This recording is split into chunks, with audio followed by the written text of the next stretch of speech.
Mark எழுதின சுவிசேஷம் 1ஆம் அதிகாரம். தேவனுடைய குமாரனாகிய இயேசு கிறிஸ்துவனுடைய சுவிசேஷத்தின் ஆரம்பம். இதோ, நான் என் தூதனை உமக்கு முன்பாக அனுப்புகிறேன். அவன் உமக்கு முன்னே போய் உமக்கு வழியை ஆயத்தம் பண்ணுவான் என்றும், கர்த்தருக்கு வழியை ஆயத்தம் படுத்துங்கள், அவருக்கு பாதைகளை செவ்வை பண்ணுங்கள் என்று வனாந்திரத்திலே கூப்பிடுகிறவனுடைய சத்தம் உண்டாகும் என்றும் தீர்க்க தரிசன ஆகமங்களில் எழுதியிருக்கிற பிரகாரமாய் யோவான் வனாந்திரத்தில் ஞானஸ்நானம் கொடுத்து பாவ மன்னிப்புக்கென்று மனம் திரும்புதலுக்கு ஏற்ற ஞானஸ்நானத்தை குறித்து பிரசங்கம் பண்ணி கொண்டிருந்தான்.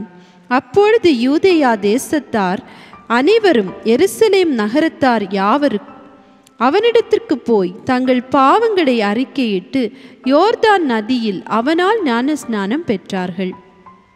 யோவான் ஒட்டக மயிர் உடையை தரித்து தன் அறையில் வார்க்கச்சையை கட்டி கொண்டவனாயும் வெட்டுக்கிளியையும் காட்டுத்தேனையும் புசிக்கிறவனாயும் இருந்தான். அவன், என்னிலும் வல்லவர் ஒருவர் எனக்கு பின் வருகிறார், அவருடைய பாதரட்சைகளின் வாரை குனிந்து அவிழ்க்கிறதற்கும் நான் பாத்திரன் அல்ல. நான் ஜலத்தினால் உங்களுக்கு ஞானஸ்நானம் கொடுத்தேன், அவரோ பரிசுத்த ஆவியினால் உங்களுக்கு ஞானஸ்நானம் கொடுப்பார் என்று பிரசங்கித்தான். அந்த நாட்களில் இயேசு கலிலேயாவிலுள்ள நாசரேத் ஊரிலிருந்து வந்து யோர்தான் நதியில் யோவானால் ஞானஸ்நானம் பெற்றார். அவர் ஜலத்திலிருந்து கரையேறின உடனே வானம் திறக்கப்பட்டதையும் ஆவியானவர் புறாவைப் போல் தம்மேல் இறங்குறதையும் கண்டார். அன்றியும், நீர் என்னுடைய நேசகுமாரன், உம்மில் பிரியமாயிருக்கிறேன் என்று வானத்திலிருந்து ஒரு சத்தம் உண்டாயிற்று. உடனே ஆவியானவர் அவரை வனாந்திரத்துக்கு போகும்படி ஏவினார். அவர் வனாந்திரத்திலே 40 நாள் இருந்து சாத்தானால் சோதிக்கப்பட்டு அங்கே காட்டு மிருகங்களின் நடுவிலே சஞ்சரித்து கொண்டிருந்தார். தேவதூதர்கள் அவருக்கு ஊழியம் செய்தார்கள். யோவான் காவலில் வைக்கப்பட்ட பின்பு இயேசு கலிலேயாவிலே வந்து தேவனுடைய ராஜ்யத்தின் சுவிசேஷத்தை பிரசங்கித்து, காலம் நிறைவேறிற்று, தேவனுடைய ராஜ்யம் சமீபமாயிற்று, மனம் திரும்பி சுவிசேஷத்தை விசுவாசியுங்கள் என்றார்.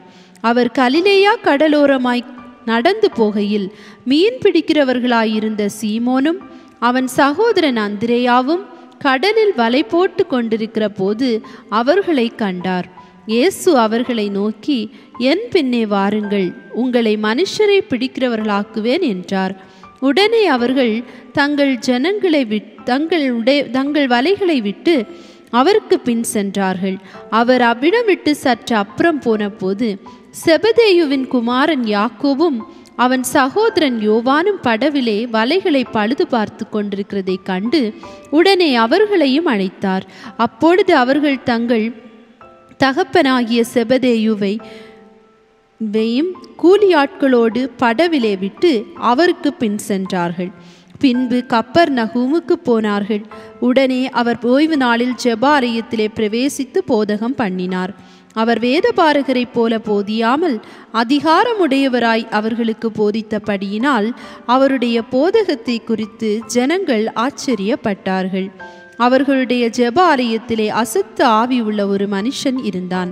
அவன், ஐயோ, நசரேயனாகிய இயேசுவே, எங்களுக்கும் உமக்கும் என்ன? எங்களை கெடுக்கவா வந்தீர்? உம்மை இன்னார் என்று அறிவேன், நீர் தேவனுடைய பரிசுத்தர் என்று சத்தமிட்டான். அதற்கு இயேசு, நீ பேசாமல் இவனை விட்டு புறப்பட்டு போ என்று அதை அதட்டினார். உடனே அந்த அசுத்த ஆவி அவனை அலைக்கழித்து மிகுந்த சத்தமிட்டு அவனை விட்டு போய்விட்டது. எல்லாரும் ஆச்சரியப்பட்டு, இது என்ன? இந்த புதிய உபதேசம் எப்படிப்பட்டது? இவர் அதிகாரத்தோட அசுத்த ஆவிகளுக்கு கட்டளையிடுகிறார், அவைகள் இவருக்கு கீழ்ப்படுகிறதே என்று தங்களுக்குள்ளே ஒருவரோடொருவர் சொல்லிக் கொண்டார்கள். அது முதல் அவருடைய கீர்த்தி கலிலேயா நாடெங்கும் பிரசித்தமாயிற்று. உடனே அவர்கள் ஜெபாலயத்தை விட்டு புறப்பட்டு யாக்கோபோடும் யோவானோடும் கூட சீமோன் அந்திரேயா என்பவர்களுடைய வீட்டில் பிரவேசித்தார்கள்.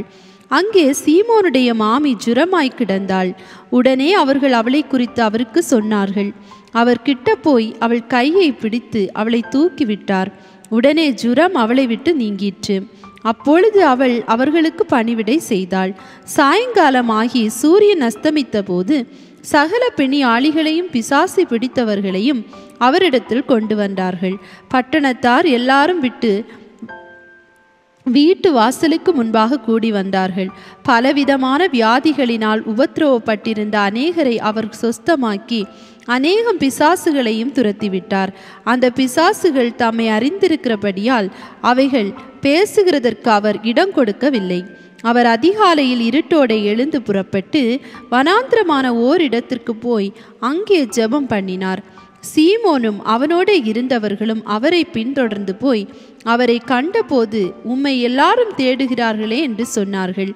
அவர்களை அவர் நோக்கி, அடுத்த ஊர்களிலும் நான் பிரசங்கம் பண்ண வேண்டுமாதலால் அவ்விடங்களுக்கு போவோம் வாருங்கள், இதற்காகவே புறப்பட்டு வந்தேன் என்று சொல்லி கலிலேயா நாடெங்கும் அவர்களுடைய ஜெப ஆலயங்களில் அவர் பிரசங்கம் பண்ணி கொண்டும் பிசாசுகளை துரத்தி கொண்டும் இருந்தார். அப்பொழுது குஷ்டரோகி ஒருவன் அவரிடத்தில் வந்து அவர் முன்பாக முழங்கால் படியிட்டு, உமக்கு சித்தமானால் என்னை சுத்தமாக்க உம்மால் ஆகுமென்று வேண்டிக் கொண்டான். இயேசு மனதுருகி கையை நீட்டி அவனை தொட்டு, எனக்கு சித்தமுண்டு, சுத்தமாக என்றார். இப்படி அவர் சொன்னவுடனே குஷ்டரோகம் அவனை விட்டு நீங்கிற்று. அவன் சுத்தமானான். அப்பொழுது அவர் அவனை நோக்கி, நீ இதை ஒருவருக்கும் சொல்லாதபடிக்கு எச்சரிக்கையாயிரு. ஆயினும் நீ போய் ஆசாரியனுக்கு உன்னை காண்பித்து, நீ சுத்தமானதின் நிமித்தம் மோசே கட்டளையிட்டிருக்கிறவைகளை அவர்களுக்கு சாட்சியாக செலுத்து என்று கண்டிப்பாய் சொல்லி உடனே அவனை அனுப்பிவிட்டார். அவனோ புறப்பட்டு போய் இந்த சங்கதி எங்கும் விளங்கும்படியாக பிரசித்தம் பண்ண தொடங்கினான். அதனால் அவர் வெளியரங்கமாய் பட்டணத்தில் பிரவேசிக்க கூடாமல் வெளியே வனாந்திரமான இடங்களில் தங்கியிருந்தார். எத்திசையிலும் இருந்து ஜனங்கள் அவரிடத்திற்கு வந்தார்கள். மார்க்கு 2ஆம் அதிகாரம். சில நாட்களுக்கு பின்பு அவர் மறுபடியும் கப்பர்நகூமுக்கு போனார். அவர் வீட்டில் இருக்கிறார் என்று ஜனங்கள் கேள்விப்பட்டு உடனே வாசலுக்கு முன்னும் நிற்க இடம் போதாதபடிக்கு அநேகர் கூடி வந்தார்கள். அவர்களுக்கு வசனத்தை போதித்தார். அப்பொழுது 4 பேர் ஒரு திமிர்வாதக்காரனை சுமந்து கொண்டு அவரிடத்தில் வந்தார்கள். ஜன கூட்டத்தின் நிமித்தம் அவருக்கு சமீபமாய் சேரக்கூடாமல் அவர் இருந்த வீட்டின் மேற்கூரையை பிரித்து திறப்பாக்கி திமிர்வாதக்காரன் கிடக்கிற படுக்கையை இறக்கினார்கள். இயேசு அவர்கள் விசுவாசத்தை கண்டு திமிர்வாதக்காரனை நோக்கி, மகனே, உன் பாவங்கள் உனக்கு மன்னிக்கப்பட்டது என்றார். அங்கே உட்கார்ந்திருந்த வேதபாரகரில் சிலர், இவன் இப்படி தேவதூஷணம் சொல்லுகிறதென்ன? தேவன் ஒருவரே அன்றி பாவங்களை மன்னிக்கத்தக்கவர் யார் என்று தங்கள் இருதயங்களில் சிந்தித்து கொண்டிருந்தார்கள். அவர்கள் தங்களுக்குள்ளே இப்படி சிந்திக்கிறார்கள் என்று இயேசு உடனே தம்முடைய ஆவியில் அறிந்து அவர்களை நோக்கி, நீங்கள் உங்கள் இருதயங்களில் இப்படி சிந்திக்கிறதென்ன? உன் பாவங்கள் உனக்கு மன்னிக்கப்பட்டதென்று சொல்வதோ, எழுந்து உன் படுக்கை எடுத்துக்கொண்டு நடவென்று சொல்வதோ எது எழுது? பூமியிலே பாவங்களை மன்னிக்க மனுஷகுமாரனுக்கு அதிகாரம் உண்டென்பதை நீங்கள் அறிய வேண்டும் என்று சொல்லி திமிர்வாதக்காரனை நோக்கி, நீ எழுந்து உன் படுக்கை எடுத்துக்கொண்டு உன் வீட்டுக்கு போ என்று உனக்கு சொல்லுகிறேன் என்றார். உடனே அவன் எழுந்து தன் படுக்கை எடுத்துக்கொண்டு எல்லாருக்கும் முன்பாக போனான். அப்பொழுது எல்லாரும் ஆச்சரியப்பட்டு, நாம் ஒரு காலம் இப்படி கண்டதில்லை என்று சொல்லி தேவனை மகிமைப்படுத்தினார்கள். அவர் மறுபடியும் புறப்பட்டு கடல் அருகே போனார். அப்பொழுது ஜனங்கள் எல்லாரும் அவரிடத்தில் வந்தார்கள். அவர்களுக்கு போதகம் பண்ணினார். அவர் நடந்து போகையில் அல்பேயுவின் குமாரனாகிய லேவி ஆயத்துறையில் உட்கார்ந்திருக்கிறதை கண்டு, எனக்கு பின் சென்று வா என்றார். அவன் எழுந்து அவருக்கு பின் சென்றான். அப்பொழுது அவனுடைய வீட்டிலே அவர் போஜன பந்தி இருக்கையில் அநேக ஆயக்காரரும் பாவிகளும் அவரோட கூட வந்திருந்தபடியால் அவர்களும் இயேசுவோடும் அவர் சீஷரோடும் கூட பந்தி இருந்தார்கள். அவர் ஆயக்காரரோடும் பாவிகளோடும் போஜனம் பண்ணுகிறதை வேதபாரகரும் பரிசேயரும் கண்டு அவருடைய சீஷரை நோக்கி, அவர் ஆயக்காரரோடும் பாவிகளோடும் போஜனபானம் பண்ணுகிறது என்னவென்று கேட்டார்கள். இயேசு அதை கேட்டு, பிணியாளிகளுக்கு வைத்தியன் வேண்டியதே அல்லாமல் சுகமுள்ளவர்களுக்கு வேண்டியதில்லை, நீதிமான்களை அல்ல பாவிகளையே மனம் திரும்புகிறதற்கு அழைக்க வந்தேன் என்றார். யோவானுடைய சீஷரும் பரிசேயருடைய சீஷரும் உபவாசம் பண்ணி வந்தார்கள். அவர்கள் அவரிடத்தில் வந்து, யோவானுடைய சீஷரும் பரிசேயருடைய சீஷரும் உபவாசிக்கிறார்களே, உம்முடைய சீஷர் உபவாசியாமல் இருக்கிறது என்னவென்று கேட்டார்கள். அதற்கு இயேசு, மணவாளன் தங்களோடு இருக்கையில் மணவாளனுடைய தோழர் உபவாசிப்பார்களா? மணவாளன் தங்களுடனே இருக்கும் வரைக்கும் உபவாசிக்க மாட்டார்களே. மணவாளன் அவர்களை விட்டு எடுபடும் நாட்கள் வரும், அந்த நாட்களிலே உபவாசிப்பார்கள். ஒருவனும் கோடித்துண்டை பழைய வஸ்திரத்தோடு இணைக்க மாட்டான். இணைத்தால் அதனோடு இணைந்த புதிய துண்டு பழையதை அதிகமாய் கிழிக்கும், பீறலும் அதிகமாகும். ஒருவனும் புது திராட்சரசத்தை பல துருத்திகளில் வார்த்து வைக்க மாட்டான். வார்த்து வைத்தால் புது ரசம் துருத்திகளை கிழித்து போடும், ரசமும் சிந்திப்போம், துருத்திகளும் கெட்டுப்போம். புது ரசத்தை புது துருத்திகளில் வார்த்து வைக்க வேண்டும் என்றார். பின்பு அவர் ஓய்வு நாளில் பயிர் வழியே போனார். அவருடைய சீஷர்கள் கூட நடந்து போகையில் கதிர்களை கொய்ய தொடங்கினார்கள். பரிசேயர் அவரை நோக்கி, இதோ ஓய்வு நாளில் செய்யத்தகாததை இவர்கள் ஏன் செய்கிறார்கள் என்றார்கள். அதற்கு அவர், தாவீதுக்கு உண்டான ஆபத்தில் தானும் தன்னோடு இருந்தவர்களும் பசியாயிருந்தபோது அவன் அபியாத்தார் என்னும் பிரதான ஆசாரியன் காலத்தில் செய்ததை நீங்கள் ஒரு காலம் வாசிக்கவில்லையா? அவன் தேவனுடைய வீட்டில் பிரவேசித்து ஆசாரியர் தவிர வேறொருவரும் புசிக்கத்தகாத தெய்வ சமூகத்து அப்பங்களை தானும் புசித்து தன்னோடு இருந்தவர்களுக்கும் கொடுத்தானே என்றார்.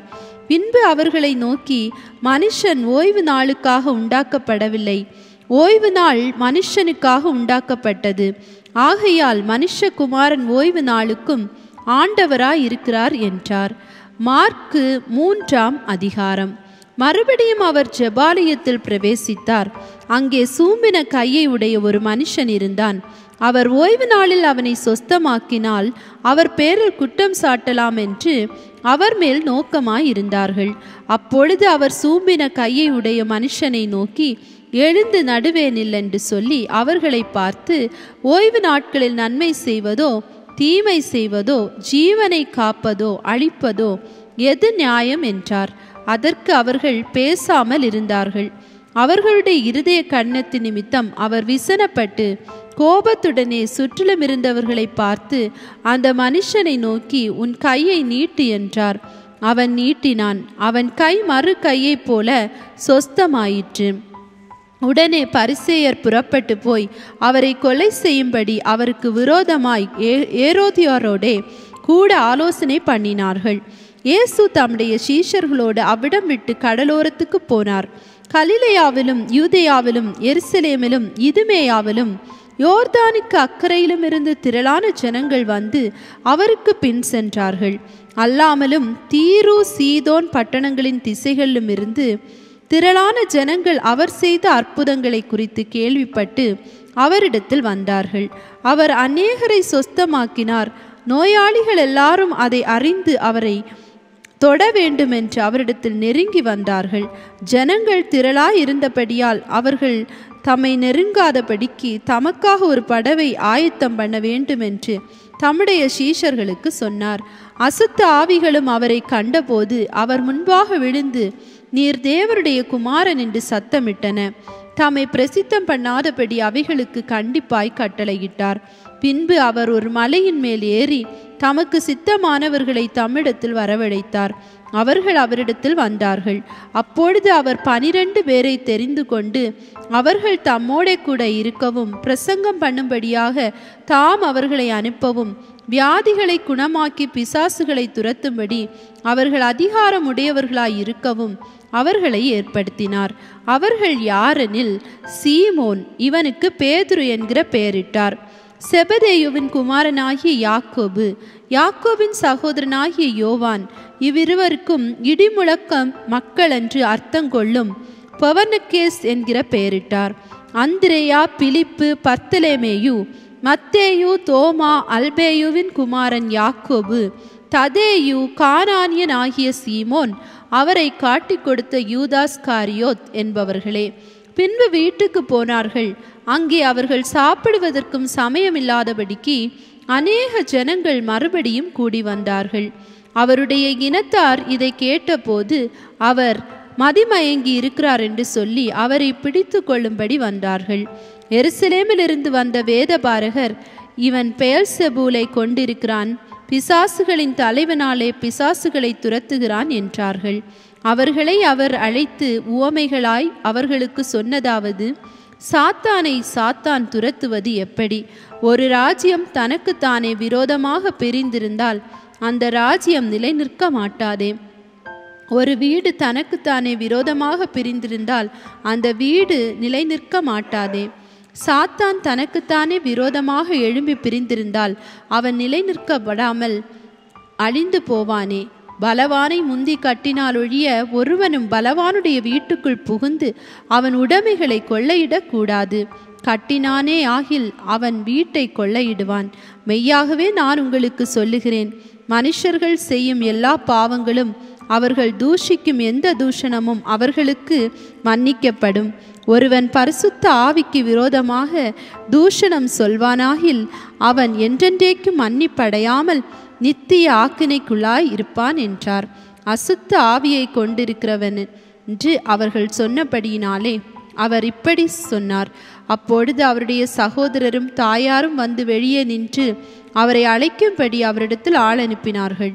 அவரை சுற்றிலும் உட்கார்ந்திருந்த ஜனங்கள் அவரை நோக்கி, இதோ உம்முடைய தாயாரும் உம்முடைய சகோதரரும் வெளியே நின்று உம்மை தேடுகிறார்கள் என்றார்கள். அவர்களுக்கு அவர் பிரதியுத்தரமாக, என் தாயார் யார், என் சகோதரர் யார் என்று சொல்லி தம்மை சூழ உட்கார்ந்திருந்தவர்களை சுற்றி பார்த்து, இதோ என் தாயும் என் சகோதரரும் இவர்களே. தேவனுடைய சித்தத்தின்படி செய்கிறவன் எவனோ அவனே எனக்கு சகோதரனும் எனக்கு சகோதரியும் எனக்கு தாயுமாயிருக்கிறான் என்றார். மார்க்கு 4ஆம் அதிகாரம்.